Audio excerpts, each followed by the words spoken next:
Bienvenidos a todos. En breve comenzaremos con la charla.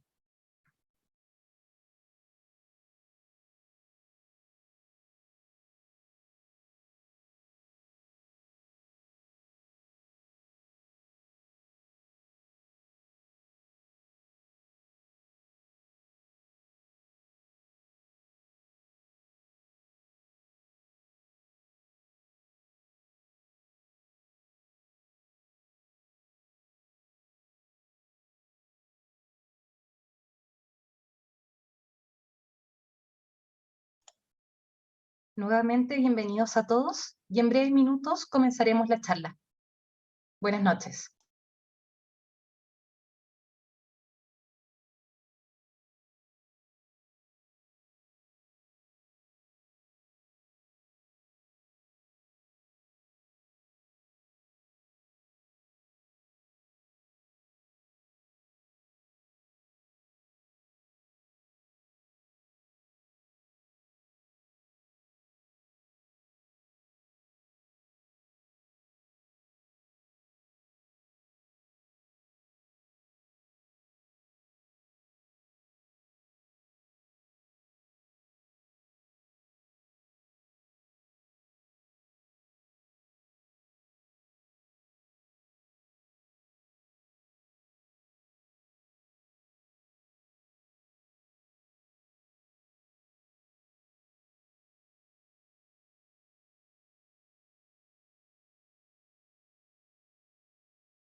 Muy buenas tardes, ¿cómo están todos? Bienvenidos.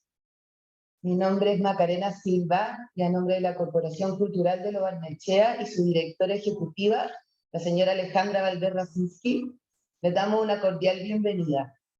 Chile está pasando por una sequía histórica y el escenario se ve poco alentador. Según el último informe hídrico, la Dirección General de Aguas, la DGA, comunica que hay escasez hídrica para cerca del 50% de la población. Desde la Corporación Cultural de Lo Barnechea buscamos apoyar un cambio cultural en relación al cuidado del agua y el medio ambiente. Por eso, esta es la segunda charla de este ciclo de encuentros relacionados con estas temáticas. Para hablar sobre el uso eficiente del agua, hemos invitado a un experto y una eminencia en la materia, como lo es don Pablo García Chévez, hidrólogo, académico, autor de diversas publicaciones y miembro del programa hídrico de la UNESCO, que hoy nos acompaña desde Estados Unidos con su exposición titulada Crisis hídrica, un problema solucionable en base a la experiencia internacional. Y a quien aprovecho de agradecer por aceptar nuestra invitación. Pablo, muy bienvenido a la Corporación Cultural de Lo Barnechea. Muchas gracias, Macarena, muchas gracias a todos. También felicitaciones a esta hermosa comuna de los Barnechea, por supuesto a la Corporación Cultural de la comuna y al alcalde, don Cristóbal Lira, que les espera un tremendo desafío y a quien tiene todo nuestro apoyo, todo mi apoyo para enfrentar esta situación que es terrible. ¿Podría compartir mi pantalla? Sí, Pablo, mira, antes de comenzar, yo quería decirle a las personas que nos están escuchando, a nuestros participantes, que luego que tú termines la exposición, vamos a hacer una ronda de preguntas. Y para hacerlo un poco más ordenado, yo les pido que se inscriban en el chat y yo les voy dando la palabra por orden de inscripción. ¿Les parece? Perfecto. Yo voy a estar atenta al chat y voy a estar anotando las inquietudes de cada uno. Okay. Ya, Pablo, adelante, bienvenido. Y tengo todo el tiempo del mundo, así que ya no tengo más reuniones hoy día por un par de horas más, así que saquémosle provecho porque esto es un tema muy importante, la escasez hídrica. Un problema, tengo 40 minutos más o menos para hablar de un tremendo problema. Primero que nada, decir que como ustedes van a saber, no somos el único país que está pasándolo mal. En Latinoamérica el peor, obviamente, pero a nivel mundial, más o menos 40% del territorio mundial continental está en problemas serios, muy serios de proyecciones hídricas de aquí a 20 años más, que no es nada, ¿ya? El día cero famoso, que comenzó con la Ciudad del Cabo, día cero de muchas ciudades. Ciudad del Cabo no es la única ciudad que está quedándose sin agua. Ciudad de México, Yakarta en Indonesia, por decir algunas, Sao Paulo, Beijing, Los Ángeles en Estados Unidos, Estambul, Miami, Lima, etcétera, etcétera. Y ahora nuevamente está Santiago. Se anota en la lista de ciudades que enfrentan un racionamiento o un día cero. Es bien complicado. Partimos con otros países para decirles que Chile no es el único. Australia, por ejemplo, está pasando la peor sequía desde que se tiene registro, desde el 2017. Todo este mapita de Australia, los puntos más rojos son estaciones pluviométricas de precipitación que registraron los niveles más bajos de su historia. Entonces, como podrán ver, están pasándolo muy, muy mal. India, más del 50% del territorio indio está bajo estrés hídrico extremo a extremadamente, o sea, alto a extremadamente alto. No solo por la escasez de lluvia, sino que también el consumo, la agricultura está fuera de control y los pocos ríos que están fluyendo están contaminados. Entonces, contaminación también es un estrés hídrico, o sea, es un tipo de escasez hídrica, ¿ok? Estados Unidos, más de 40 estados con problemas de abastecimiento. China, el 2020, en China se secaron 100 ríos y 180 embalses. Hubo que reubicar a más de 1 millón de personas, 130.000 camiones de aljibe. Fue horrible lo que está pasando en China, que también pueden ver, sobre todo en la parte noreste. Está realmente catastrófico lo que está pasando. En Asia Central está pasando lo mismo que está pasando en todas las zonas cordilleranas del mundo. Está nevando menos, la nieve se derrite más temprano, la isoterma cero, que es la línea de nieve que queda después de las tormentas, se está elevando. En Chile se está elevando más, se ha elevado más de 250 metros en las últimas décadas. Derretimiento glaciar horrible. En otras palabras, ¿qué va a pasar? Los ríos se están secando. Por ejemplo, Uzbekistán, Kazajistán, todos esos países que sonaba cataclísmicos, que los ríos iban a desaparecer una vez que desaparecieran los glaciares. Desaparecieron los glaciares y los ríos se secaron, afectando el consumo agrícola, el consumo humano, y ahí podemos ver el mar de Aral también. El mar de Aral, la típica foto, si uno busca, es uno de los primeros lagos que se secó, un tremendo lago que simplemente se secó. Así como el mar de Aral, hay muchos lagos en el mundo que se están secando, que ya se han secado. El lago Chad en África, por ejemplo, muchos de estos lagos abastecen a más de un país, ¿ya? El mar de Aral, obviamente, como decíamos, en Mali, el lago Poopo en Bolivia, la laguna de Culeo, el lago Urmia en Irán, son ejemplos de lagos que se están simplemente desapareciendo. Es horrible, es como una película de terror. En la mayoría de los casos es consumo, no tanto cambio climático, es sobreconsumo. África es el continente más afectado por la escasez hídrica, no solo por la falta de lluvia, sino que no tienen infraestructura. Entonces, por decirle un ejemplo, una mujer en promedio camina 6 kilómetros al día en África para obtener un par de litros de agua para hacer sus labores domésticas. 6 kilómetros al día es muchísimo, mientras que en el resto de los países abrimos la llave nomás y sale agua, y claro, si hay racionamiento, la gente pero dice que, pero ¿cómo que el racionamiento? Pero en África la realidad de la mayoría de los países africanos es esa, no hay infraestructura. Madagascar, Zimbabue, no solo tienen crisis hídrica, sino que también tienen crisis alimentarias, es decir, no tienen la suficiente agua como para producir los alimentos para alimentar a la población nacional. En Zimbabue la mitad de la población ya no tiene alimentos, entonces hay que abastecerlo con importación de alimentos de otros países, etcétera, etcétera. Angola, la peor sequía en 4 décadas, y el Congo prácticamente no tiene agua limpia. Son solo ejemplos que les estoy dando. Este es el Ciudad del Cabo, este es el gráfico, el hidrograma, digamos, de los niveles del embalse que abastecía Ciudad del Cabo. Como podían ver, desde el 2013 empezó la cosa, el 2014 más o menos empezó a bajar y subía en los inviernos, porque allá también llueve en invierno igual que en Chile, y bajaba en verano, pero seguía la sequía, y hasta que al final, bueno, empezaron la gente las autoridades empezaron a educar a la población para que dejara de consumir tanta agua. Subieron el precio, campañas de educación, la gente no hacía nada. Es decir, lo mismo que está pasando en Santiago. Llevamos muchos años tratando de decir que cuidemos el agua. La gente no iba a dejar su césped, por ejemplo, o las duchas largas, etc.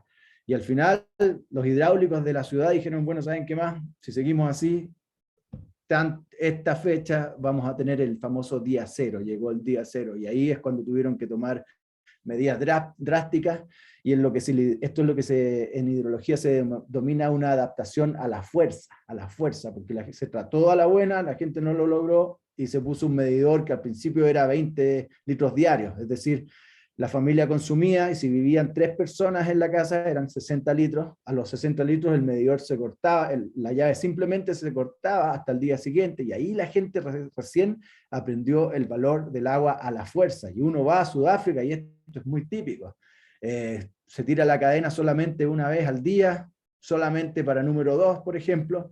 ¿Y por qué? Porque si ahora les dan 50, después le empezaron a dar 50 litros, y con 50 litros, bueno, tiraban la cadena una vez y le iban 15 litros. Entonces la gente empezó a darse cuenta que en realidad era un desperdicio de agua tirar la cadena. Lo mismo que la llave y la ducha. O sea, la llave de paso en Sudáfrica se abre solamente 10%. Entonces uno se lava las manos, incluso yo he estado varias veces en hoteles de lujo, y sale un chorrito de agua para lavarse las manos, y la ducha lo mismo, un chorrito. ¿Por qué? La ducha, por ejemplo, porque en vez de ser 15 litros por minuto, es medio litro por minuto. Entonces ahí uno tiene que tener más paciencia nomás, pero eso se llama adaptación. Incluso en Sudáfrica, llevar el pelo limpio, o muchos años que tener el pelo limpio era una falta de ética. Entonces la gente optó por cortarse el pelo, los hombres todos rasurados, etcétera, por eso mismo, por la falta de agua. A mí me invitaron a cenar una vez, me acuerdo, y la gente llegaba, en vez de llegar con una botella de vino, llegaba con una botella de agua. Así es como se valora el agua en Sudáfrica. Y ahí uno llega al aeropuerto y ve todas estas señaléticas a los turistas que dicen, por favor, ayúdennos a cuidar el agua, cada gota cuenta, etcétera, etcétera. Desde que llega uno se da cuenta que hay una crisis hídrica ahí. Y después pusieron una desaladora y solucionaron el problema. Claro que la cultura cambió. ¿Por qué? Porque el agua siguió, o sea, está disponible ahora el agua, pero carísima. Entonces, la cultura se cambió, fue un éxito. ¿Ya? Europa, la peor sequía en los últimos 2000 años prácticamente, estadísticamente hablando, liderado por España. España es el país que está peor en Europa, Bulgaria, Italia, etc. La mayoría de las veces por sobreconsumo, pero también están teniendo problemas serios con precipitaciones. Y vámonos a América Latina. ¿Qué pasa en América Latina? Uruguay y Argentina está pasando lo mismo que en África, crisis agroalimentaria, no tienen suficiente agua como para producir los alimentos para alimentar a su propia población. Perú, Ecuador, Colombia, en Perú se está expandiendo, todos los países cordilleranos en el mundo en general están acostumbrados, como en Chile, acostumbrados a tener mucha agua, entonces lo que hacen es expandirse, la agricultura se expande, total, tenemos los ríos, tenemos la cordillera, vamos, mientras se están derritiendo los glaciares, por ejemplo en Arequipa, solamente en Perú, en los últimos 20 años se ha derretido más del 70% de esos glaciares. Y nadie se pregunta, bueno, ¿qué va a pasar cuando se derritan los glaciares? ¿Qué va a pasar? Probablemente lo que está pasando en Asia Central, que los ríos se van a secar. Entonces, es, como digo, como ver una película de terror, cómo estamos reaccionando como países. Brasil, la peor sequía, la peor crisis hídrica de su historia. Bolivia acaba de decretar hace poco la sequía como un desastre nacional. México, peor crisis hídrica de su historia también, más que nada por abastecimiento urbano. La pandemia realmente azotó a México bastante. Y Chile, peor sequía desde que se tiene registro. No solo están disminuyendo las lluvias, los caudales superficiales también, el nivel de los acuíferos, los pozos también están disminuyendo, los embalses están en estado crítico. También tenemos derretimiento glacial, el 100% de nuestros glaciares está desapareciendo muy rápidamente. Aquellos que sus hijos no han visto glaciares, llévenlos a que conozcan un glaciar porque ya no van a estar en un tiempo más. Y el consumo, pues la agricultura está, y la minería y toda la industria del consumo está fuera de control, las parcelas de agrado con césped, etcétera, etcétera, etcétera. ¿Cuáles son los problemas en común que tienen todos estos países? Uno que ve, como UNESCO, uno ve el problema, digamos, con una perspectiva global. Tienen ciertos patrones. Por ejemplo, el primer patrón es reacciones tardías, horizontes de trabajo negativos, menos 10, menos 20 años. Por ejemplo, Chile tiene más o entre menos 15 años, diría yo, que tiene Chile. Es decir, estamos tratando de solucionar hoy problemas que debimos haber solucionado hace 10, 20 años. ¿Okay? Entonces son horizontes de trabajo negativos.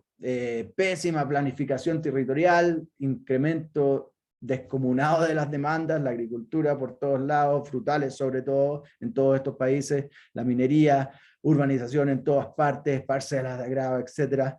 Decisiones políticas no avaladas por la ciencia por doquier, y les podría dar incontables ejemplos en Chile, donde esto pasa, que como hidrólogos uno nos explica cómo se toman esas decisiones, siendo que la ciencia está, los estudios están, pero toman otras decisiones. Contaminación de agua, lo mismo, conflictos por el agua a la orden del día y falta de cultura del agua. Todos estos países presentan falta de cultura del agua, sobre todo los países que tienen cordillera, como Chile, como Argentina, como Perú, como Bolivia, que están acostumbrados a tener tanta agua y que de una década para otra se secaron. ¿Cómo se está solucionando el problema?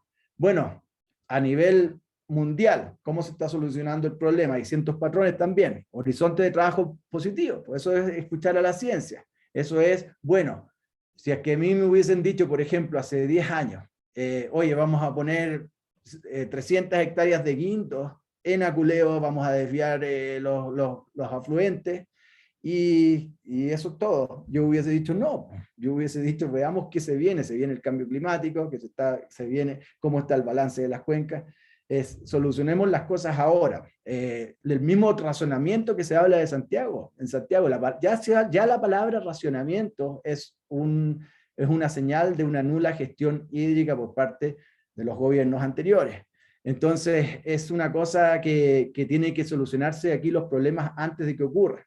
Arizona, por ejemplo, líder mundial en gestión de recursos hídricos, el horizonte de trabajo es de 100 años, es decir, están trabajando hoy en problemas que van a tener 100 años más. Por eso son líderes y por eso siempre tienen agua y tienen agua almacenada por cientos de años. Pues. Y hay 10 medidas en general en la experiencia internacional nos enseña, ¿ya? 10 medidas a aplicarse en cada macrocuenca y sus respectivas microcuencas. Ya no vamos a incluir la contaminación del agua. Primera medida, la ley del medidor.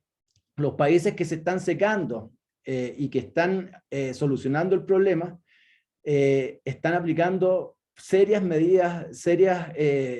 medidas para poder cuantificar el consumo. En Chile no tenemos idea cuánto se está consumiendo. Por dar un ejemplo, en Aculeo, que es el caso emblemático, que lo vuelvo a citar, Hay 50, más o menos 50 pozos inscritos en la DGA. En el censo del 2017 salieron 350, pero en la realidad uno que creció ahí, uno sabe que hay más de 1000 pozos. Entonces, a nivel nacional hay más de 60.000 pozos inscritos en la DGA, pero en el censo del 2017 salieron 270.000 pozos. Entonces, ¿qué hay que hacer? Hay que tener un estricto control de quién consume agua, cuánto consume agua, cuándo, dónde, etcétera, etcétera, como hay en otros países. No se puede solucionar el problema si no se sabe con exactitud cuánto se está consumiendo. Y en Chile no se tiene idea. Eso es lo primero. Investigación hidrológica, eso es muy importante también, porque cada cuenca responde distinto. No es lo mismo poner 100 hectáreas de guindos, por ejemplo, en una cuenca que 100 hectáreas de guindos en la cuenca vecina. Todas las cuencas tienen su propia geología, forma, tipos de suelo, topografía, otros usos del suelo que también consumen agua, cambio climático, etcétera, etcétera. Entonces, cada cuenca es distinta y para eso necesitamos mucha investigación, mucha instrumentación, ver cómo responde hidrológicamente cada cuenca y ver cuál es la sustentabilidad, agregando el cambio climático también. Y todo eso nos va a dar nos va a dar las herramientas para una buena planificación territorial. Y eso es en base a los recursos hídricos de cada cuenca. ¿Cuánto, cuándo, dónde autorizar cambios de uso de suelo? ¿Ya? ¿Cuántas hectáreas usted quiere poner? Por ejemplo, 200 hectáreas de palto, ¿ya? A ver, corramos el modelo, no, le alcanza para 32, porque más de 32 estaríamos afectando el ciclo hidrológico de la cuenca, considerando el cambio climático y estas otras personas que necesitan agua también, las napas, etc. Es cosa de investigación, que es lo que falta, investigación, ¿y para qué? Para una buena planificación territorial. Tratamiento y reuso de agua, eso ya la tecnología hoy en día es increíble. Los países que están solucionando el problema, como lo vamos a ver un poquito más adelante, se caracterizan porque no pierden una sola gota. Una sola gota.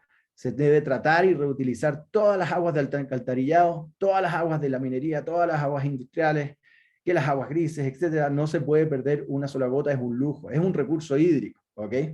Eficiencia en todos los sectores productivos, pues estamos hablando, por ejemplo, de agricultura, no estoy hablando, ya el riego por sprinkler, ¿cómo se dice? Por regadores surtidores ya no se utiliza, obviamente, ya es muy ineficiente, pues está el riego tecnificado que fue inventado por los israelíes, también líderes mundiales en manejo y gestión de recursos hídricos, riego tecnificado, el uso de hidrogeles, esto es importantísimo, el uso de hidrogeles. Los hidrogeles ya se están bonificando en muchos países, y lo que hacen es te pueden ahorrar hasta 90% de agua. Imagínense que, por ejemplo, en Chile la agricultura se lleva cerca del 80% del agua a nivel nacional.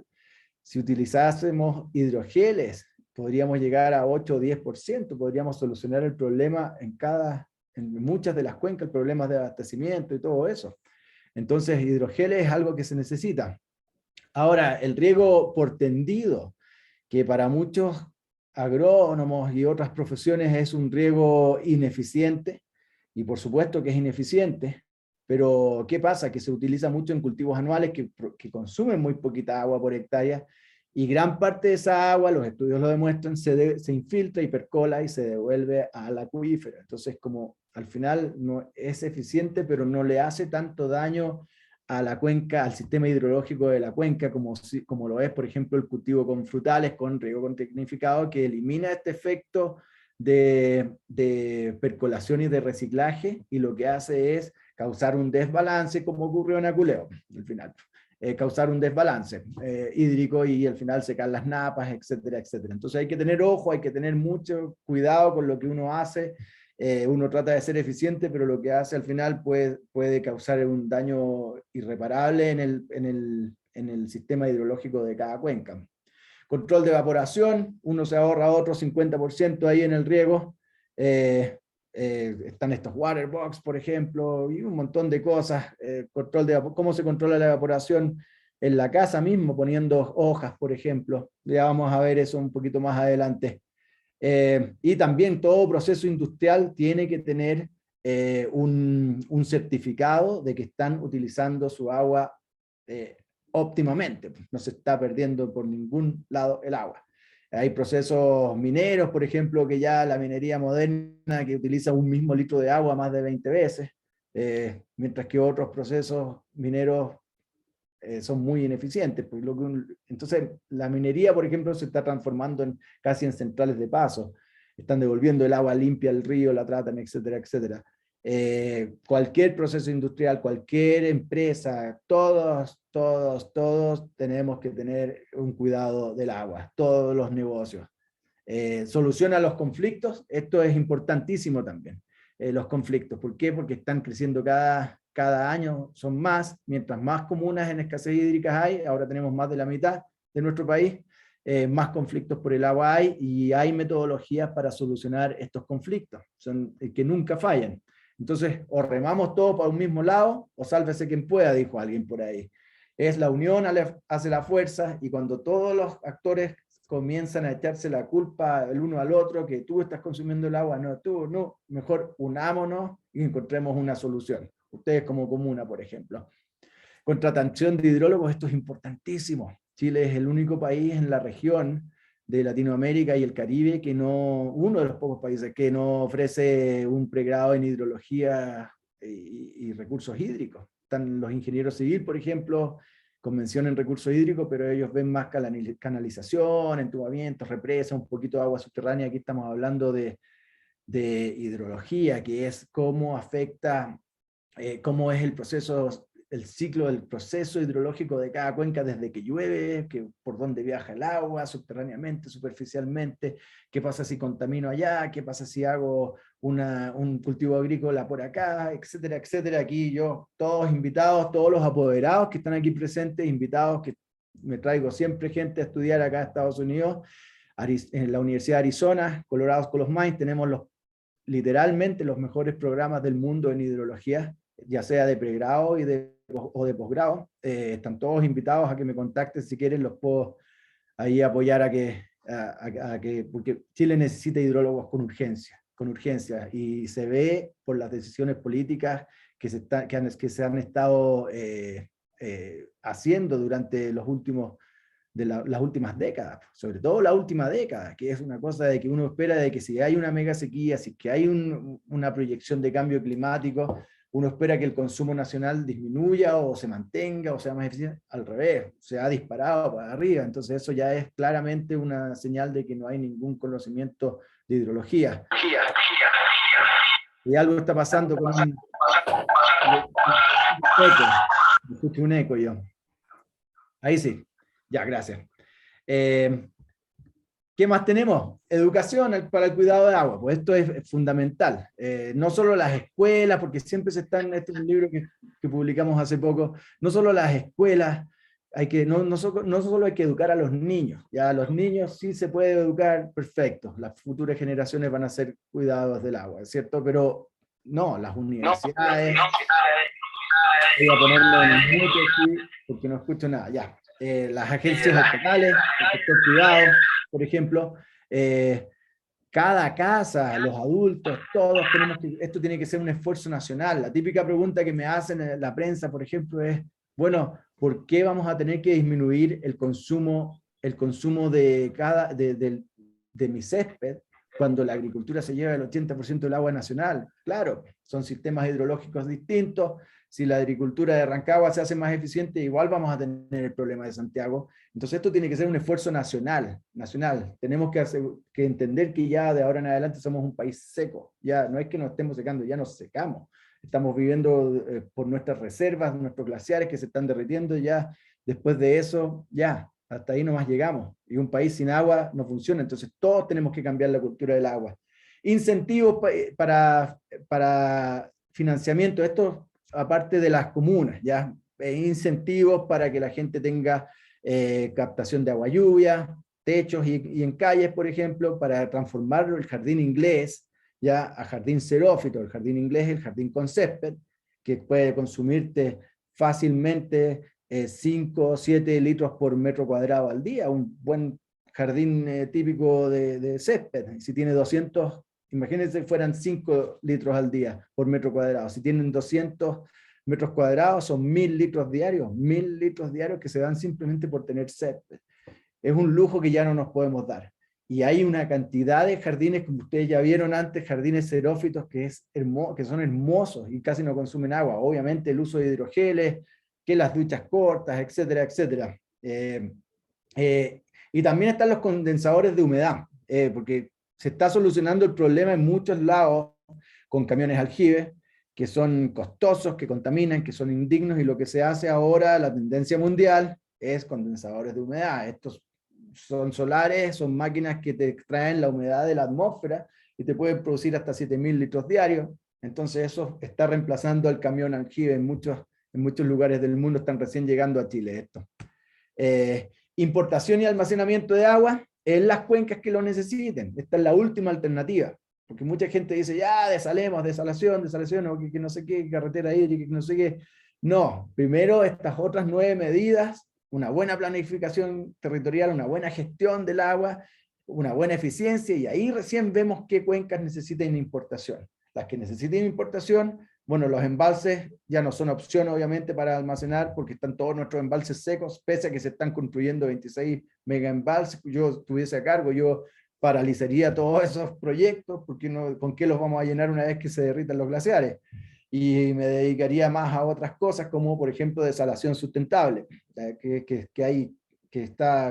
que mucha gente dice que pero contamina, ¿no? Ya no es así, ya no contamina la desalación si se planifica bien, la tecnología lo hace posible, le puedo dar una charla entera de eso si quieren, ¿ok?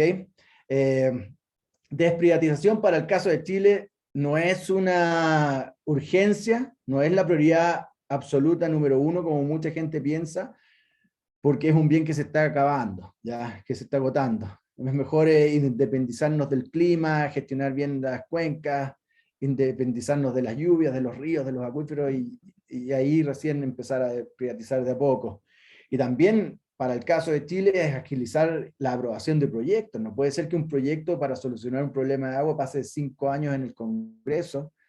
Tiene que ser en un par de meses. ¿Quieren hacer esto? Ok, se hace, listo, ya. Sigamos, adelante. Tenemos que actuar rápidamente. Ahora quiero que se abrochen los cinturones, porque los voy a llevar a un viajecito a Arizona, donde yo he vivido gran parte de mi vida. Arizona, el país del Gran Cañón, el estado del Gran Cañón, se caracteriza porque tiene este gráfico increíble, que es el crecimiento poblacional con la economía que han subido y el consumo de agua disminuyó. Por lo general, en la mayoría de los países están todos a la par. Mientras más población, mientras más economía, o sea, más crecimiento del PIB, más se consume el agua. Aquí ocurrió lo contrario. ¿Por qué? Porque hicieron una serie de medidas. Tienen un horizonte de trabajo de 100 años, como ya lo dijimos. Más que nada, el consumo del Estado es para la agricultura, mucha minería también hay, y para uso municipal. ¿Cómo lo hicieron? Se independizaron del clima nomás, y punto. Hicieron una carretera hídrica que trae agua desde el río Colorado, como pueden ver ahí, con estaciones de bombeo. Estos son puntitos de recarga de acuíferos. Yo vivo acá en Tucson, la última parada del agua, digamos. Y lo que hacen es almacenarla. Pues este es el canal, el Central Arizona Project. Aquí es como va atravesando el desierto. Es increíble la obra. Se hizo en los años 70. Esta es una estación de bombeo, por ejemplo. Y estas son las estaciones de recarga de acuífero de Arizona. Lo primero que hacen, no va a la llave ni nada, sino que se va a los acuíferos, se recargan los acuíferos, saben sus acuíferos como la palma de su mano, saben dónde recargarlos, para qué velocidad viajan, para dónde van, etcétera, etcétera, dónde se pueden bombear, cuánto se pueden bombear. Así se maneja el agua en Arizona, y tienen agua almacenada por casi 200 años bajo la tierra, siendo un desierto. Solucionaron el problema del cambio climático, obviamente, porque ya lo habían previsto desde los años 70, empezaron a trabajar en esto. ¿Y qué pasa con las aguas de alcantarillado de la ciudad de Tucson, por ejemplo? Las aguas de alcantarillado se tratan, se limpian, sale con calidad prácticamente potable, se recargan en acuíferos especiales y después se llevan por tubos, y con eso se riegan los campos de golf, las escuelas, los parques, todos se riegan con agua de alcantarillado tratada. No se riega con agua ni del río, ni con agua potable, como se hace en Santiago. Se riega con agua de alcantarillado tratada, agua reclamada, como se llama. ¿Ok? Mucho incentivo. La mayoría de la gente que yo conozco tiene sistemas de captación de agua lluvia. ¿Por qué? porque lo que gastan en el sistema, el municipio se lo bonifica a final de año de los impuestos, se los descuentan al final, pues, entonces les sale prácticamente gratis. Lo mismo con las aguas grises, también lo bonifican. Los jardines, en Arizona nunca se prohibieron los jardines con césped, nunca, se educó a la población, se educó a la población, se educó a la población, y el jardín del césped simplemente, el jardín inglés se desapareció, y hoy en día estos son jardines típicos de Arizona, como pueden ver, compuestos por, el césped se desapareció obviamente, pero gravilla, matorrales nativos o de baja consumo hídrico que florecen en distintas épocas del año, como pueden ver, con riego por goteo, etc. Son ejemplos de jardines xerófitos que ustedes ya lo vieron la charla anterior, pero todo va en el contraste, pues, como ustedes probablemente ya saben. Todo jardín xerófito, el éxito de un jardín xerófito va en el contraste, que la roca, que la gravilla, que la corteza de árbol, que la planta, que la flor, que el color de la hoja, etc. Y estos jardines son increíbles y no consumen prácticamente nada de agua. Estas son las famosas chasconas de estos arbustitos que están en Chile por todos lados. Se fijan cómo juegan con distintos tonos de gravilla, de rocas, que piedras más grandes, que piedras más chicas, etcétera, etcétera. Y esos son los jardines de Arizona. Estas son fotos que tomó mi hijo, simplemente en el barrio. ¿Ok? ¿Qué pasa con las aguas lluvias? Se canalizan, no se van por el alcantarillado, los sistemas de evacuación de aguas lluvias, sino que se canalizan, se llevan dentro de los jardines y se llevan donde están los árboles. Y ahí hay cuencas de infiltración, ahí se infiltra y esos árboles no se regan jamás, porque se controla la evaporación. Esto es típico veredas de Tucson después de una tormenta. Como pueden ver, el agua se va para estas cuencas de infiltración y ahí es donde están los árboles. Aquí otro después de una tormenta también, como pueden ver, y estos árboles no se riegan, temperaturas de 45, 47 grados en verano y árboles frondosos, sin, obviamente especies de bajo consumo, pero de rápido crecimiento, y no hay ningún problema. El césped sintético está por todos lados también, hoy en día la tecnología es tal que ya uno no se da cuenta que es un césped sintético. Y hay mucha gente en la que tienen chépica en la casa, por ejemplo. La chépica es tremendamente resistente a la sequía, basta 1 o 2 tormentas al año, 2 lluvias al año para que sobreviva por ese año. Entonces lo que hace la gente en Estados Unidos, no solo en Arizona, en California se hace mucho también, en el verano simplemente pintan la chépica con unas pinturas verdes biodegradables que no son contaminantes, que te duran como 3 meses, y después viene el invierno y crece el pasto nuevamente, etcétera, etcétera. Y ahí se ahorran 1.000, 2.000, 3.000 litros diarios dependiendo del jardín. Eficiencia en todos lados, todos los restaurantes tienen urinarios waterless, se llama. También si uno quiere cambiar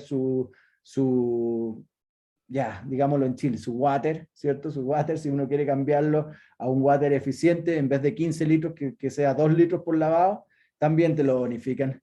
En la alta montaña se juega con las barreras, se llama snow hydrology, hidrología nival, y lo que hacen es formar turbulencias, no solo con pinos o con árboles, sino que pueden ser barreras físicas también, para que se acumule más nieve, para que se derrita más lento, para que la cuenca misma produzca más agua.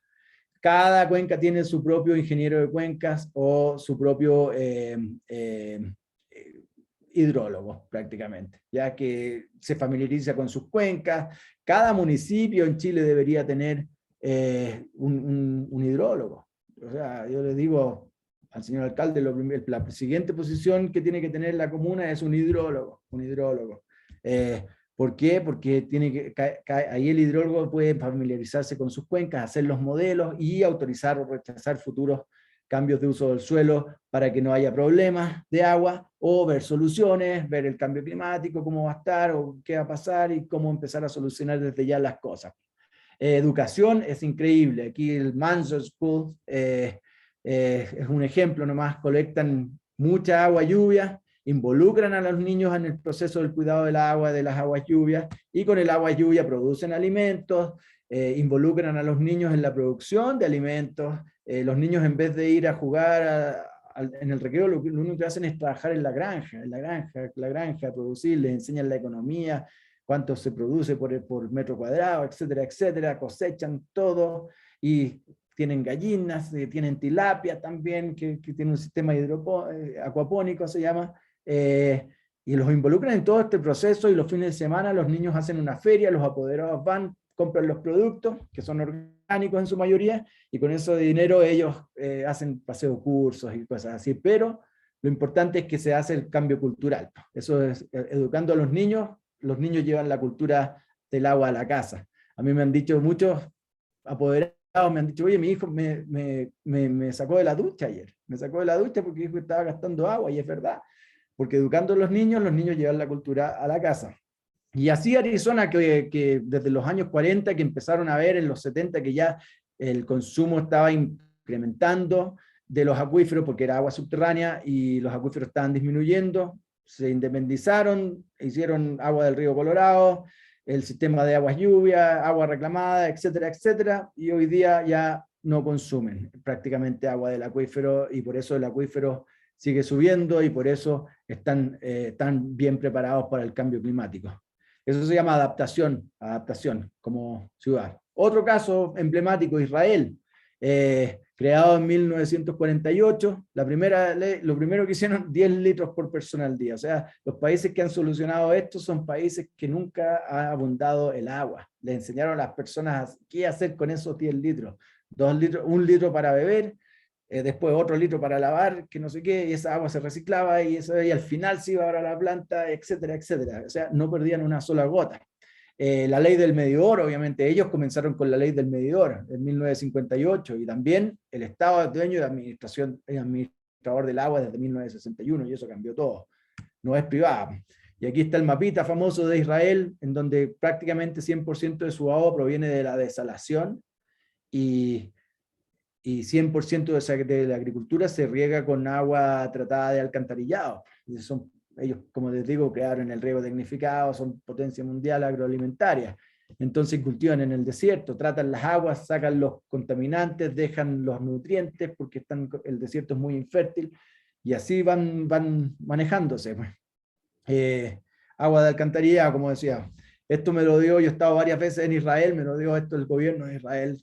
Es tan hermoso este gráfico, como pueden ver, como la producción agrícola ha incrementado a lo largo de las décadas, y el consumo de agua ha disminuido. Es impresionante. Y no me puedo despedir sin decir algunos consejos. Por ejemplo, que nunca, si es que tiene césped o cualquier tipo de planta, nunca la riegues durante el día, en la mañana bien tempranito, o ojalá durante la noche, ¿ya? ¿Por qué? Porque si no se evapotranspira inmediatamente. Mangueras con frenos, por favor, almacenen o canalicen las aguas lluvias, ya sea de los techos, de la terraza, de la calle. Todas estas cosas se pueden hacer. Es tan bonito aprovechar el agua, ducharse por 2 o 3 minutos máximo. ¿Y cómo lo hago? Que 2 o 3 minutos, su canción favorita, por ejemplo. Haga un desafío que les hago a todos, que mañana todos se duchen antes de que termine su canción favorita. No me vayan a elegir un Pink Floyd, obviamente, que dura como 30 minutos, pero sí una canción que dure 2 o 3 minutos, ya, y listo, se acabó. Incluso los japoneses, por ejemplo, en muchas partes cortan el agua, se enjabonan, en muchas partes, aquí en Arizona también, se enjuagan primero, o sea, se mojan primero, después cortan el agua, se enjabonan entero, después se enjuagan, y ya, listo, se terminó la ducha. Lavarse los dientes, los niños obviamente sin el agua corriendo. Esto es en Aculeo, esta es mi cocina en Aculeo, en mi cabañita, que obviamente que cuando lavo los platos no se va por el grifo, sino que en un contenedor, y después lo echo a las plantas. Lo mismo que el inodoro, cada botella uno puede poner botellas llenas de piedra y con agua, y si es una botella de 1 litro, es 1 litro menos que se da en cada lavado. Y por favor no barra las hojas con la escoba, o sea, con la manguera, para eso está la escoba, que eso es muy típico en Chile. Césped, no puedo ser más insistente del césped, el daño que estamos haciéndole a nuestro país teniendo césped, eso tiene que cambiar. Tenemos que aceptarlo, en muchos países cuesta tanto, pero tarde o temprano se va al césped, ya sea por las buenas o por las malas. Como comuna, tenemos, ¿qué quieren que les diga? Tenemos una pésima reputación en términos de que tenemos la concentración más alta de césped, junto con Vitacura, Las Condes y un par de comunas más de Santiago. Entonces, no, seamos parte de la solución y no del problema, y tengamos jardines xerófitos hermosos, ¿ya? Ahí están los artistas, veamos quiénes son los artistas y transformemos nuestros jardines en vez de césped en jardines xerófitos, ¿ok? Y obviamente con control de evaporación, eso, cuidando el agua, que no se desproteja, nunca tener el suelo desprotegido, etc. Uso de hidrogeles, eso es importantísimo también. Aquí tengo un ejemplo, por ejemplo, de un nogal en México, que requería 2.000 litros por semana el nogal, y al lado se hizo un experimento con hidrogeles, la misma especie, la misma edad, etcétera, etcétera, pero esta especie terminó con los hidrogeles con 375 litros al mes, o sea, pasó de 8.000 litros al mes a 375 litros al mes, solo por el uso de hidrogeles. Estamos hablando de un nogal que consume mucho más agua que una plantita, etcétera, etcétera. Entonces, los hidrogeles, no les puedo decir suficiente la importancia de los hidrogeles, se pueden comprar en el home center, etcétera, etcétera. La llave de paso, o sea, si encuentran que la ducha, vean cuánto, si abren la llave, cuánto se gasta por minuto, cuántos litros por minuto, la ducha, o qué sé yo, si es que son demasiados, simplemente la llave de paso, córtenla un poquito, córtenla, qué sé yo, 80%, cosa que el 20% del agua corra, y con eso se salvan, con eso solucionan el problema. Lavarse las manos, yo les digo por experiencia, que he estado en tantos países donde hay problemas de agua, lavarse las manos con un tremendo chorro que sale versus con un chorrito chiquitito es lo mismo, es exactamente lo mismo, se demora unos 5 segundos más, ¿no? Entonces los invito a que cierren el grifo de su casa lo más que puedan. Aquí las piscinas es otro problema, pues. En Santiago, esta es la concentración, este es un mapa de la concentración de las piscinas, más de 40.000 piscinas, tenemos obviamente, ya sabemos en qué sectores están ubicadas, están concentradas, pero es necesario tener una tremenda piscina de 40.000 litros, más lo que se pierde en evaporación, en una zona que se está quedando sin agua. Yo creo que no, los países que están solucionando el problema están reemplazando las piscinas simplemente por tinajas. Las tinajas son lo mejor. ¿Por qué? Porque solamente son 2.000, 3.000 litros, ¿ya? Se cubren, entonces se corta la evaporación y se pueden usar en invierno y en verano. Se ven hermosas. Y mucha gente dice, ¿qué hago con mi piscina? Bueno, lo que se está haciendo en muchas zonas, en muchos países, simplemente se están llenando de tierra y poner jardines xerófitos y ahí en medio una tinaja, etcétera, etcétera, o un jacuzzi, lo que sea, pero tener una piscina tan grande, nadar en una zona que se está quedando sin agua es una falta ética monstruosa y eso hay que cambiarlo. Y ahí empezamos a hablar de la huella hídrica también. Todo tiene su huella hídrica. Por ejemplo, para producir una manzana, el árbol necesita procesar 70 litros, la huella hídrica de una manzana. Aquí yo tengo, justo por casualidad, no había planeado, pero tengo una manzana que se requirieron 70 litros de agua para producir esta manzana. Un kilo, o sea, un choclo son 450 litros, y así, 1 kilo de carne son 15.000 litros. Entonces, en muchos países se está cambiando la dieta a una dieta que consuma menos agua. O sea, qué sé yo, que la carne sea, no hay para qué ser vegano, pero sí no comerla todos los días. Lo mismo que, por ejemplo, la palta. Una palta son hasta 350 litros en zonas como Chile Central. Entonces, que no sea una cosa del día a día, sino que una cosa de fin de semana, por ejemplo, comerse una palta. Y ahí uno lo aprecia más, pues, ¿cierto? Entonces, lo mismo con la ropa. Yo toda mi ropa me la compro en la ropa usada. Yo jamás, creo que no me acuerdo la última vez que me compré ropa nueva, excepto, bueno, zapatos, ropa interior, etcétera, ¿cierto? Pero claro, menos lavados, para producir el algodón que se necesita para producir una polera, son 2.700 litros, un par de jeans, 7.000 litros, y así. Todo tiene su huella hídrica. Entonces, un papel, no, déjame anotarlo en un papel, nomás en una hoja. No, un papel puede ser hasta 300 litros que se necesitaron para producir una hoja de papel. Nos tomamos un cafecito, 130 litros. Y así el cobre, todo lo que sea instrumentos de cobre, autos, iPhone, el iPhone, por ejemplo, son 12.000 litros. Se necesita, es la huella hídrica de un iPhone. Y para producir 1 tonelada de cobre, que son 1.000 kilos, es poquitos, son casi 250.000 litros de agua que se necesitaron. Entonces, todo requiere agua, entonces es bajar el consumo de todo al final. Eso, una botella de agua, uno dice, tengo sed, me voy a tomar una botella de agua, me voy a comprar un agua. Ocurre que para producir el plástico, para producir esa botella, más o menos se necesitaron 100 veces el volumen. Si es una botella de 1 litro, se necesitaron 100 litros de agua para producir el plástico de esa botella. Si es agua mineral, se secan las vertientes, las aguas minerales, y se crean problemas ecosistémicos, y después tenemos el tremendo problema de los residuos. Tenemos unas tremendas islas de basura de 2.5 millones de kilómetros cuadrados, las que nos toca a Chile, Perú y todos estos países del oeste de Latinoamérica. Eso, hay 5 grandes islas de basura en el mundo, y tenemos que evitar eso, tenemos que evitarlo. Apague la luz, tener la luz prendida es como tener el agua corriendo al final. Una lámpara, la típica que uno deja en la noche prendida, 12 horas al día, son 20.000 litros al año. Entonces vamos cuidando el agua en todo sentido, no solamente apagando la llave, sino que cómo nos vestimos, qué es lo que comemos, qué es lo que consumimos, etcétera, etcétera. Y tampoco puedo despedirme sin decir que, por favor, que esta charla, que es tan importante, tal vez una de las charlas más importantes que puedan recibir en su vida, que no se quede en su cabeza y se vaya. Convérselo con su familia, convérselo con sus amigos, cambiemos la cultura del agua de la comuna y del país, porque no nos queda otra. ¿Ok? Eso, muchas gracias. Ahí les dejo mi correo. Por favor, me contactan cualquier cosa que necesiten. Aquí estoy siempre dispuesto a apoyar. Muchas gracias, Pablo. 1.000.000 de gracias, te pasaste. Nos dejas un tremendo desafío que nosotros tenemos que aprender a cambiar nuestra conciencia de cómo y cuánto consumimos, cómo administramos nuestros recursos hídricos, ¿cierto?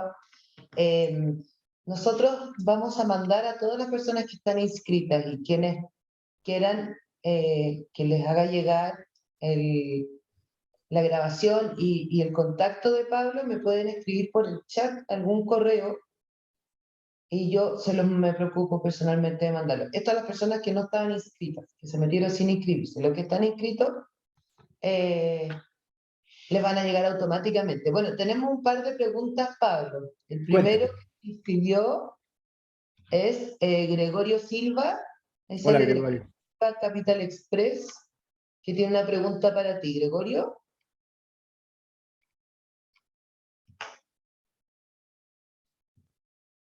Está mudo.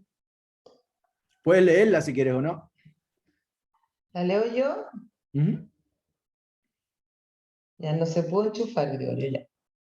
Que yo sé que anda también internacional. Dice: hola, me gustaría preguntar, en tu experiencia internacional, ¿cómo podemos aplicar en Chile todas las medidas que se han hecho afuera, siendo bien realistas, por favor? Ahí se conectó Gregorio. Está sin audio. Va a ser el siguiente. Bueno, en Chile, es voluntad política, primero que nada. Conocimiento. Necesitamos tener un buen conocimiento de nuestras cuencas, y para eso necesitamos hidrólogos. Entonces, lo primero es hidrólogos y buena voluntad política, obviamente, y las cosas se pueden hacer. Si se están haciendo en otros países, ¿por qué no se pueden hacer en Chile, que somos un país maravilloso? No veo por qué no. Gregorio, tú tenías una pregunta. Esperemos que haya buena voluntad política, se necesita urgente. La segunda pregunta... Gracias, tenía problemas de conexión porque estoy en Perú, pero ahí le mandé a Macarena la pregunta, no era eso. Muchas gracias. Y muy interesante y muy contemporánea la presentación. Gracias, Gregorio. Me agradece siempre. Un poco de clases, me agradece. Yo estaré en Perú en un par de semanas, así que ahí de repente nos encontramos. Muy bien. La segunda pregunta, don Carlos Pinilla, ¿estará por ahí? Carlos Pinilla, lo estoy viendo. Ahí está. Don Carlos, el micrófono es suyo. Sí, mira, la consulta iba más que nada porque, al menos acá en Chile, el 75% lo consume la agricultura y solo el 12% el consumo humano, pero siempre se enfatiza en el ahorro del consumo humano más que del de agricultura. ¿Por qué crees que pasa eso? Eso pasa en absolutamente todos los países que están pasando por lo que estamos pasando nosotros. La gente dice, ¿Por qué voy a tener que yo disminuir mi consumo cuando la agricultura es la gran consumidora? Y la verdad es que, como dije, es un esfuerzo nacional. Esto tiene que ser, no se trata de que uno deje de consumir y el otro no. La agricultura tiene que hacerse eficiente. La agricultura podría pasar de 75% a 10%, fácilmente, si se utilizaran las tecnologías actuales de riego, una buena planificación territorial, que control de evaporación, que hidrogeles, que etcétera, etcétera. Eso tiene que hacerse, pero también tiene que disminuir el consumo municipal. O sea, el país tiene que cuidar el agua entero, todos, la agricultura, la minería, la industria, las personas, todos. Entonces, es una pelea que se da al principio, pero siempre se termina en lo mismo y al final todos terminan, los países que van más avanzados que nosotros, todos terminan al final cuidando el agua, como digo, por las buenas o por las malas. ¿Y por qué por las malas? Como por ejemplo en Sudáfrica, porque no les quedó otra, no tenían más agua, ¿qué más iban a hacer? Entonces, claro, o sea, la agricultura tiene que parar su consumo, pero también las personas, ¿entienden? Cambio cultural, Sí. nacional. Sí. Y mira, y la segunda pregunta, y me voy a tomar una atribución, ya que tengo un micrófono. Es que tú mencionaste que, bueno, en países, no sé, no me acuerdo dónde, si era África o Sudáfrica, hicieron como el corte de agua después de los 20 litros por persona. En Ciudad del Cabo, claro. Ciudad del Cabo. ¿Y tú crees que eso es como la alternativa, ya que la gente no tiene conciencia del ahorro? Hay Porque países, yo lo veo así. sí, es que, o sea, yo les aseguro, si no se disminuye el consumo que tenemos actualmente, que el césped, que todo, que las duchas largas, la mayor parte del problema es el césped a nivel municipal por lo general. Si no se cambia eso, va a terminar en racionamiento, va a terminar en como pasó en Sudáfrica. En Sudáfrica la gente siguió con el césped nomás, pese a que subieron el precio, pese a la educación y al final no les quedó otra. Depende, podríamos, si por ejemplo, si elimináramos hoy el césped, o pusiéramos chépica, o pusiéramos césped sintético, o algo, o alguna cosa parecida, podríamos perfectamente evitar el racionamiento. O sea, no es mucho lo que consume una familia si no tiene césped. ¿Ya? Y obviamente las duchas cortas, etcétera, ya, que desviación de aguas grises, pero cuidar el agua, tener césped no es cuidar el agua. Y entonces, vamos a ver qué pasa. Está interesante el caso de Santiago. Sí, bastante. Gracias, Pablo. Gracias a Muchas ti, Carlos. gracias, Carlos. La siguiente pregunta es de Mariela Alarcón. Señora Mariela. Está muteada. Mariela, ahí, Estamos. Ahí ya me desbloqueé. Hola, muchas gracias. Muchas gracias, de verdad, muchas gracias. Estuve en la California seca hace 1 o 2 años y aprendí bastante de lo que tú nos has contado ahora. La reutilización de las aguas grises es lo que más me impactó. Algo que yo hago artesanalmente. Desde esa vez he sacado no sé cuántos miles ya de más de 1 kilómetro de pasto en muchas casas particulares. Yo soy paisajista. oh, excelente. Y mi pregunta es súper puntual. Presto servicio en una generadora eléctrica. ¿Tú crees que yo pueda reutilizar el agua que ellos tratan y procesan y la tiran al río después de su proceso de generación eléctrica? Depende. O sea, lamentablemente en Chile el agua es privada. Habría que ver quién es el dueño de esa agua, ¿ya? Es la misma, el dueño es la misma generadora, pero hay una resolución ambiental desde hace 12 años que les hace volver esa agua al río, después de tratarla y dejarla limpiecita, sin nada de nada, vuelve al río. Eso se llama centrales de paso, por lo general. Son Sí, más simples, ¿cierto? Generan la electricidad y la devuelven al río. Ya, sí. perfecto. Pero ¿quién es el dueño del agua de ese río? No lo sé. Habría que preguntar, pero si es que la va a usar para fines de generar dinero, hay que solicitar derechos de agua, pero hay que preguntar. Todos los casos son distintos. Yo no soy experto en la legalidad en Chile, ¿ya? Pero yo, claro, si tiene un buen uso eficiente y el agua está, Tengo, habría que ver que no cause problemas ecológicos más abajo, que no deje a nadie sin agua. Supongo que no quieren mucha agua, ¿cierto? Supongo que es para regar sus No, es jardincitos. para regar una plaza comunal de una población modesta que como la municipalidad no tiene agua, no la riega. Ya. Y por otro No, o lado, sea, podría el agua perfectamente que se usando... o sea, es reutilizar un agua que si no se va al río y la ocupan aguas abajo, quizás quién, o sea, no sé, no tengo idea de eso. Pero la situación legal es la que desconozco. Ya, no, yo tampoco, señora Mariela, lo lamento, le pido disculpas, yo tampoco lo sé, pero contácteme por ahí si es que quiere, necesita apoyo, yo feliz apoyo a Por, su alcalde. por Instagram, ¿Ok? somos amigos hace tiempo por Instagram. Ah, perfecto, ahí me mensajea, ¿ya? Ahí te voy a preguntar. Muchas Ok, gracias y gracias a usted. te agradezco la charla, excelente, bravo. Muchas gracias. Gracias. Gracias, Mariela. Tenemos otra pregunta de que nos salió el nombre. Dice Becorta Vargas. ¿Quién será? B. Vargas. Hola, sí, Hola, hola, Víctor Vargas. Oye, Víctor. hola Pablo. Hola, Víctor. Hola, mira, yo, bueno, hice las preguntas en función de que tú hablaste, digamos, que había un tema asociado a la carencia de información, digamos, para las tomas de decisiones. Entonces, preguntarte, de acuerdo a tu experiencia, si nosotros tenemos como una información suficiente como para generar algunos modelos robustos en base a la información que se genera actualmente en Chile, o vamos a tener que acostumbrarnos a trabajar un poco en incertidumbre, y dónde poner los focos para despejar estas incertidumbres que hay, pues, ¿no? en los modelos para tomar decisiones, más o menos bien acertadas.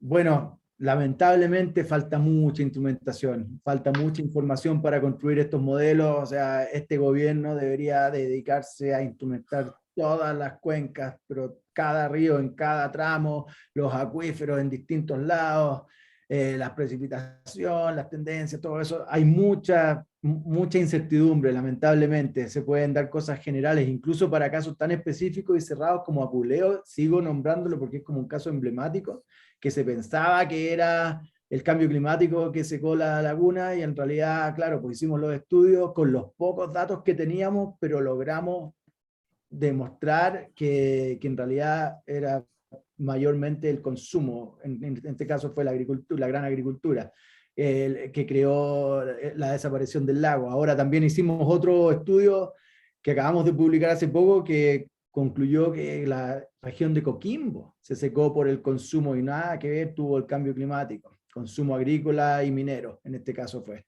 Entonces falta mucha información, falta mucha instrumentación, y eso es un hecho que hay que abordar, y que, como les digo, la DGA de este gobierno y el MOP de este gobierno tienen que instrumentar con fuerza, porque necesitamos información para hacer modelos, y si no tenemos información no se pueden hacer los modelos, o son muy poco precisos, ¿ya? Pero buena pregunta en todo caso. Oye, Macarena, disculpa, yo tenía otra pregunta más que estaba ahí debajito, si quieres las hago al tiro. aprovecha. ¿Sí? Sí, mira, el asunto está en, tú hablaste, digamos, que este tema de los derechos de agua tiene como por lo que entendí, digamos, de tu visión, tiene como una importancia a lo mejor más secundaria, pero yo no sé si este tema, digamos, de Chile, tener estos derechos de agua privados versus una planificación como un bien de uso público total, controlado, digamos, a nivel de organismos de cuenca específicos, a lo mejor estatales, etcétera, ¿hace alguna diferencia, de acuerdo a la experiencia internacional, en el tema, digamos, de las causas de la escasez? ¿Qué has visto tú, digamos? Porque Chile siempre se nombra, digamos, que son de los escasos países que tiene, ¿cómo se llama?, un derecho de aguas privados y todo eso, y pone un pie forzado porque hay que sacar derechos, hay quién es el titular de los derechos, etcétera, y toda una joda, digamos, legislativa.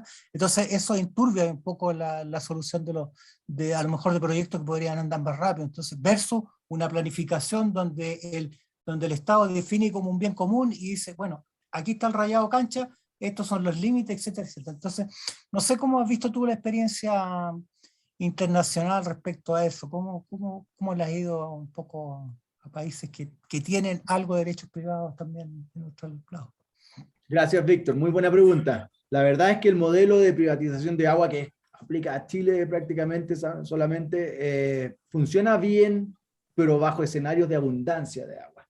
¿Ya? Entonces, cuando empieza a escasear el agua, el modelo simplemente no aplica. ¿Por qué? Porque si tenéis 100 litros por segundo de un río, y ese río antes tenía 500 litros por segundo, después vino el cambio climático, etcétera, etcétera, la sequía, y ahora hay 90 litros por segundo en ese río, tú tienes derecho a eso, tú eres dueño de esa agua y el resto se friega. Entonces, por eso no aplica bajo escenarios de escasez. ¿Qué pasa si eres un agricultor y tienes 100 litros por segundo y después aplicas hidrogeles y toda esta eficiencia hídrica, etcétera, y puedes bajarlo a 20 litros por segundo? Te sobran 80 litros por segundo. ¿Qué vas a hacer? Te vas a expandir. Entonces sigue gastando los 100 litros por segundo, mientras que si es que el agua fuese desprivatizada, que fuese un bien público como en todo el mundo, como todos los países del mundo, el Estado puede decir, bueno, de acuerdo a la realidad de esta cuenca, viendo cambio climático, viendo el consumo, etcétera, etcétera, ya, aquí en esta zona se van a otorgar 150 litros por segundo solamente en este río. ¿Y por qué? Porque va a causar problemas más abajo, y ahí de a poquitito el agricultor que dice, bueno, yo tenía 100, puedo bajar a 20 si es que soy eficiente y me quedo con los 20, porque el Estado le va a ayudar a ser eficiente. Entonces es un proceso que tiene que hacerse, ¿ya? Pero como te digo, no es prioridad número uno. ¿Por qué? Porque ese río se está secando sí o sí. Aunque, imagínense, 1 litro por segundo en algunos lados te puede costar más de 40 millones de pesos. Entonces, es una inversión gigantesca, gigantesca para un bien que se está agotando. Entonces, como hidrólogo, yo aconsejo, en vez de estar invirtiendo tantos miles y miles de millones de pesos para desprivatizar algo que se va a ocupar de todas maneras, porque no puede dejar al agricultor sin agua si hay que producir alimentos también. Entonces, de a poquito, mejor invertir esas lucas en soluciones, en desalación sustentable, por ejemplo, qué sé yo, cosas así, más que estar desprivatizando, porque, como te digo, los ríos se están secando igual. Entonces, es mejor independizarse del clima. Ahí hay un señor que, bajo el nombre de Margarita Rojas, que tiene la mano levantada. Vamos por orden. Ya. Por orden. Ok. El caballero, sí, no se llama Margarita, es un caballero. Lo que pasa es que me piden por interno, ahí se Ya, asoma dale, perdón, no me quise meter. Dale. ahí se asoma Margarita. Me piden que te pregunte por interno, Pablo, ¿dónde se puede estudiar hidrología y cuántos años dura la carrera? Hay muchos países que, o sea, Argentina es líder en Latinoamérica, ya está la Universidad de Santa Fe, líder en Latinoamérica definitivamente. Si pueden costearlo, Estados Unidos está líder mundial, ya. La duración. Arizona, Colorado, ya. La Universidad de Chile entiendo que va a sacar una carrera de hidrología, ojalá este próximo año, ojalá, y si no el año siguiente. Estamos en proceso de eso. Yo fui partícipe de fui partícipe del inicio ya de esa carrera. Pero sí, pues en Chile todavía no hay nada. ¿Ya? Yo me imagino que la duración es diferente dependiendo del país, pero más o menos en un rango, ¿qué duración tiene la carrera estudiar? Estados Unidos dura de pregrado 4 años. En Argentina, en Santa Fe, entiendo que dura 5 años. En la mayoría de los países dura 5 años. En Colombia también, en Perú tienen también, la Universidad de La Molina tiene un buen programa de manejo de cuenca, que es lo mismo prácticamente. Pero ahí me van preguntando por email. Yo les voy dando mi Mira, opinión. En todos lados. Nos quedan 2 preguntas. Yo he anotado a todas las personas que no están inscritas en la charla y me han mandado su correo ¿Ya? para poder darles tu contacto. Y a todos los que sí se inscribieron, les vamos a hacer llegar el contacto y la grabación de la charla. Había pedido la palabra don Carlos Bustamante. Don Carlos. Bueno, Hola, hola, estamos Mercedes Van Bladel. Yo me dedico a financiar proyectos de desarrollo sustentable y entre otras, por ejemplo, proyectos en zonas donde hay escasez de agua o donde no hay agua. La pregunta son 2, efectivamente. ¿qué piensas de la desalinización considerando que hay un problema con un alto porcentaje de rechazo y digamos, cómo uno elimina esto, pero también, ¿y cuál es la tecnología realmente adecuada en lugares como, por ejemplo, la Ligua, donde no hay agua en este momento? Ni siquiera se puede hacer desalinización y llevar el tubo porque no hay agua, ¿no? O descontaminación de las aguas, tratamiento tampoco, que no hay. Ok, gracias Mercedes, muy buenas preguntas. La desalación ya no es, si se planea bien, si se planifica bien, ya nos genera problemas ecológicos, primero que nada.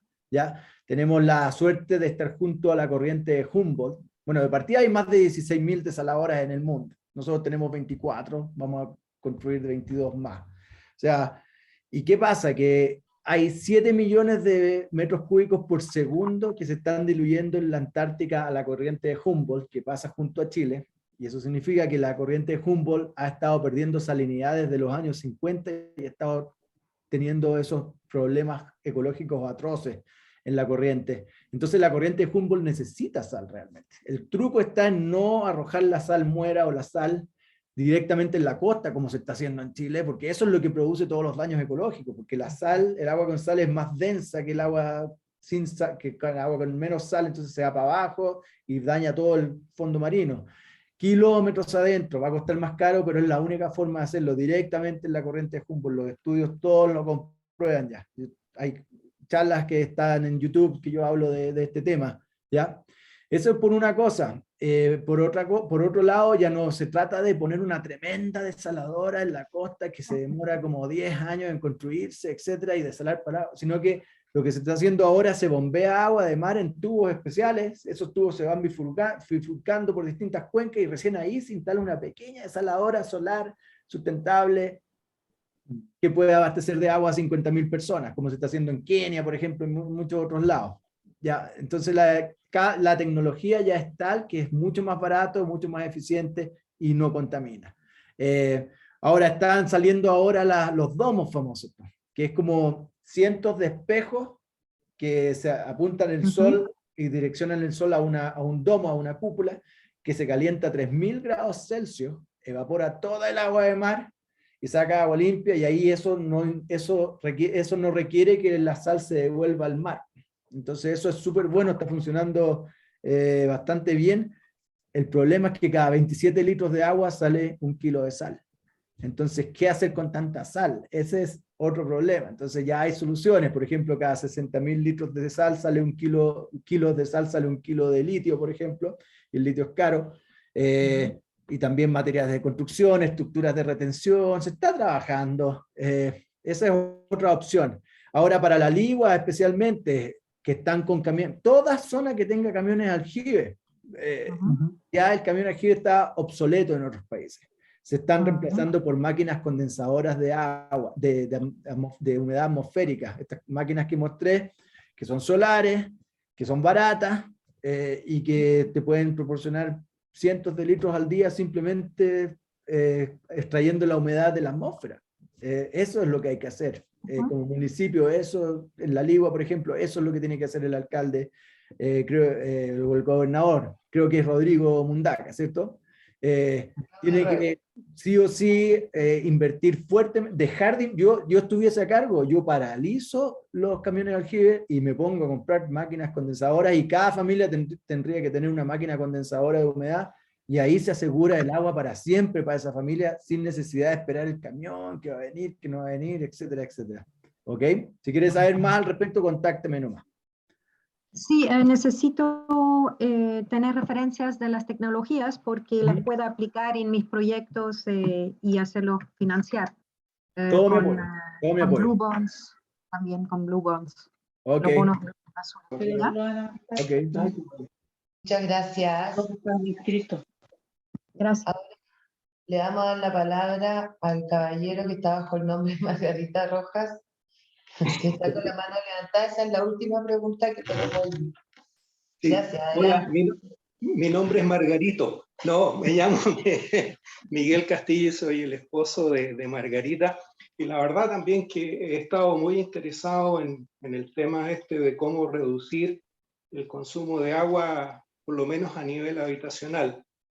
Y ahí quisiera hacer algunos comentarios. Primero, encontré que la charla fue realmente fabulosa, en el sentido de que creo que Pablo ha hecho varios comentarios que sirven para generar conciencia. Yo creo que la población o el ser humano en general no va a hacer ningún cambio mientras no le encuentre sentido a lo que tiene que hacer, y para eso tiene que tener conciencia de que hay cosas distintas, de que hay cosas diferentes, de que podría realizar. Entonces, desde ese punto de vista, a veces siento que la municipalidad no hay, si bien es cierto, está difundiendo estos temas, pero no los difunde en una forma de llegar a toda la población, de llegar a toda la comuna. Por ejemplo, en esta charla, ¿cuántas personas participaron? 40, vi ahí que había un registro de 39 participantes, 36 participantes, no sé cuánto. Pero la verdad es que somos muchos los domicilios, muchas las casas aquí en la comuna, y que cuando uno sale a la calle a las 10 de la mañana y ve lo que dice Pablo, que hay gente que está regando a esa hora, o hay riegos automáticos que están activos, o bien gente que está barriendo las veredas con la manguera, yo creo que esa gente debiera ser concientizada de una forma diferente. Desde ese punto de vista, me atrevería a sugerir que la municipalidad, esta misma charla, no solo enviársela a las personas que participamos en esta conversación o en esta charla, sino que debiera enviarla a todos los domicilios de la comuna. A través de la municipalidad, yo creo que tiene los correos de todas las personas que habitamos esta comuna, y debiera orientarnos la municipalidad a ver esto. O sea, creo que lo que dice Pablo es tremendamente grave, y si no hacemos algo, vamos a estar en problemas serios muy a corto plazo. Esperar políticas gubernamentales para manejar el tema, lo veo lejano en el tiempo. Yo creo que hoy día las políticas de gobierno están más a salud, educación, están más a esta famosa, la reforma previsional, pero no veo a nadie hablando de cómo mejorar y cómo optimizar el consumo de agua, y que nos vamos a quedar sin agua a corto plazo si no hacemos algo distinto. Entonces, creo que hay que hacer un trabajo, o sea, no hay que esperar a que el gobierno nos diga qué es lo que tenemos que hacer, porque eso pienso que no va a suceder muy luego. Pero sí podemos empezar a hacer el trabajo de hormiga, de casa por casa, empezar a reducir o a mejorar el consumo de nuestra agua. Por ejemplo, nosotros con mi señora somos ya 2 adultos mayores, nos levantamos, ninguno de los dos está trabajando, vivimos de las pensiones, y lo que hacemos, por ejemplo, en la mañana cuando nos levantamos, nos duchamos uno después del otro, ¿ya? Y al iniciar la ducha tenemos bidones de 6,5 litros de esto, de las aguas minerales, benedictino, lo que sea, y el agua que utilizamos para calentar el agua de la ducha, nosotros la recuperamos y después la usamos para el WC, o la usamos para lavar loza o lo que sea. Recolectamos el agua, nos cambiamos a detergentes no contaminantes, en este caso, y no pretendo hacer publicidad, pero lo menciono, Freemed, que dice que sus detergentes son biodegradables, y por lo tanto las aguas se pueden utilizar para usos secundarios, como por ejemplo riego. Nosotros ya prácticamente todavía tenemos pasto, estamos pensando en eliminarlo, pero mientras tanto hacemos la eliminación o el cambio, lo que estamos haciendo es usar agua de la lavadora. Entonces creo que son todas esas pequeñas cosas que podemos transmitirle a las personas que vivimos en la comuna, que pueden empezar a practicar. Es muy simple y es muy sencillo. Lo otro, Pablo, no sé si tú tienes algunas recomendaciones de cómo mejorar las instalaciones sanitarias que tenemos en nuestras casas, que son cañerías que están todas por entre medio de los muros, etcétera, como para poder capturar aguas que usamos una sola vez y que después las botamos, como por ejemplo el agua de la ducha o el agua de lavar la loza. Si pudieran a lo mejor difundir qué sistemas podríamos utilizar, alguien mencionó ahí como las hormiguitas, ¿cierto? En cada casa, mire, instale un tanque así, con esto allá, con esto puede tener una bomba de esta forma y con eso capturar las aguas y después reutilizarlas. Creo que la experiencia que tiene Pablo nos podría ayudar muchísimo a cada una de las casas de la comuna a hacer un uso más racional y reutilización de aguas que se están yendo, se nos van por entre medio de los dedos. Es absolutamente válido. Entonces, como gran resumen, me gustaría a mí por lo menos ver que la municipalidad fuese más directiva en traspasar esta información a cada uno de los habitantes de la comuna. Y ojalá opciones prácticas de cómo mejorar la captación de estas aguas que estamos botando por un solo uso. Ok, excelente. Muy buen comentario. Felicitaciones a los dos, primero que nada, por todo lo que hacen por ahorrar este recurso que se nos está agotando tan rápidamente. Para que sepan, ya nos quedamos sin agua. No es que nos estemos quedando sin agua. Lo que pasa es que estamos con las reservas. Para que sepan, yo no lo digo esto ni como UNESCO, ni como académico de ninguna universidad, como Pablo lo digo. Ya se sabía que iba a pasar esto, ya se sabía. Aguas Andinas lo declaró en el 2015, declaró en un seminario que hicimos cuando era profesor de la Universidad de Chile, que a partir del 2015 ya empezaron a sacar agua que le correspondía a las futuras generaciones, y ya sabía que Santiago se iba a quedar sin agua. O sea, la cosa es que el problema es caro de solucionar, etcétera, entonces todos han estado estirando el chicle, como se dice en Chile. Pero yendo al caso particular de usted, mi familia tiene una casa en Aculeo, donde yo crecí.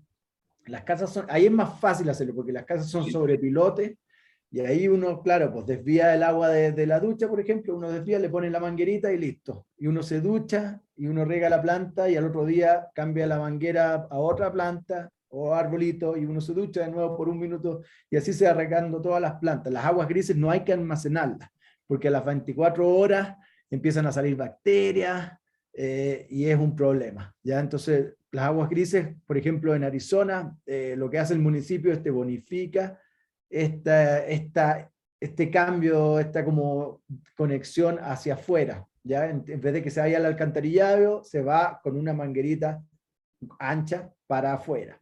Y eso es caro o es barato, dependiendo de dónde esté uno, de cómo esté el cemento, que no cemento, que la casa, que la cañería, que etcétera, etcétera.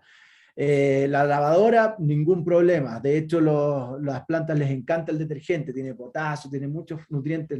Le puedo dar ejemplos incontables de veces que yo he conectado la lavadora a las plantas, y las plantas crecen maravillosamente, siempre que cuando uno no se coma lo que crece. El agua de la ducha, el agua del lavatorio, eso requiere de entrar a picar, pero no es imposible. En Estados Unidos se bonifica eso en muchos estados. El municipio le bonifica lo que uno gastó en eso. No sé si vaya a pasar en Chile, pero si uno lo puede hacer, si no cuesta nada hacer un hoyito tampoco, y todos somos un poquito plomeros, por cierto, no es tan difícil tampoco. La cosa es, como le digo, el truquito es no almacenarlas, sino que directamente con una manguera que sea lo más grueso posible hacia el jardín, y ahí uno va cambiando el jardín de lugar, y ahí uno va, ¿ya? Y el agua del lavaplato, eso sí, eso es complicado, porque si tiene, por ejemplo, pedazos de pescado, cosas así, eso después se pudre, o si pedazos de comida, de lechuga, se le puede bloquear la manguera y es un problema. Lo mejor para esos casos es, como yo mostraba, un recipiente en el lavatorio, y uno lo usa cuando uno enjuaga los platos, y ahí ese recipiente es impresionante la cantidad de agua que se acumula simplemente enjuagando platos. Y ahí ese recipiente uno va y le echa a las plantas. Ahora, por ahí alguien comentó las lavadoras automáticas. ahorran mucho menos agua, eso es totalmente cierto. Las lavadoras automáticas te ahorran una cantidad de agua impresionante. Se pueden poner lavavajillas se llaman, ¿cierto? Lavavajillas es una buena forma de ahorrar agua, ¿ya? Así que bueno, lo que necesite, cualquier consejo me contacte nomás y yo le voy ayudando ahí. ¿Okay? Pablo, ojalá nos ayude, quiero insistir en eso, yo creo que quiero insistir en el rol más directivo que puede tomar la municipalidad. Yo creo que eso facilitaría muchísimo la toma de conciencia de cómo podemos reducir el consumo de agua. Sí, está o sea, porque a la larga igual vamos a terminar con 10 litros por persona, 20 litros por persona o 30 litros por persona, no sé cuánto. Pero mientras más podamos estirar el chicle antes de que llegue ese momento, creo que va a ser bastante saludable para todos nosotros. Como digo, eso puede evitarse, el racionamiento puede evitarse si es que todos cuidan el agua hoy. Si es que no si la cuidan el próximo año, a la fuerza no sirve de nada. Mejor evitemos el racionamiento y dejemos de consumir, cuidemos el agua, cada gota cuenta, si eso valoricemos el recurso y con eso estamos. Muy difícil en todo caso, culturas como en Sudamérica, África, son muy difíciles de cambiar la cultura. En otros países más desarrollados es facilísimo. Basta un folleto que les entreguen y la gente dice, ah, ya, ok, hay que cuidar el agua. Pero en otros países, yo lo veo difícil, ojalá funcione. Voluntad personal y el esfuerzo del municipio que está haciendo con esta charla misma, ya, porque yo he dado otras charlas en otras comunas, pero a personal del municipio. Nunca al público en general. Esta es la primera vez que yo doy una charla al público en general, así que felicitaciones a la comuna por este esfuerzo. Yo lo creo. Dice usted, ojalá que se distribuya esta charla a todos los...